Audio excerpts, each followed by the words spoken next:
شروع اللہ کا نام لے کر جو بڑا مہربان نہایت رحم والا ہے۔ میں اس شہر یعنی مکے کی قسم کھاتا ہوں اور تم اے نبی صلی اللہ علیہ وآلہ وسلم اسی شہر میں تو رہتے ہو، اور سب کے باپ یعنی آدم اور اس کی اولاد کی قسم کہ ہم نے انسان کو محنت و مشقت میں رہنے والا بنایا ہے۔ کیا یہ خیال کرتا ہے کہ اس پر کوئی قابو نہ پائے گا؟ کہتا ہے کہ میں نے بہت سا مال برباد کر دیا، کیا اسے یہ گمان ہے کہ اس کو کسی نے دیکھا نہیں؟ بھلا ہم نے اس کو 2 آنکھیں نہیں دیں اور زبان اور 2 ہونٹ نہیں دیے؟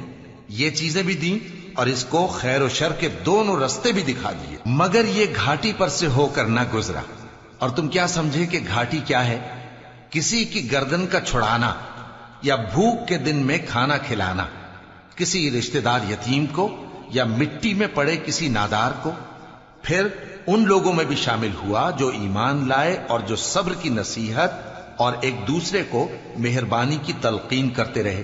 یہی لوگ اچھے نصیب والے ہیں، اور جنہوں نے ہماری آیتوں کو نہ مانا وہی برے نصیب والے ہیں۔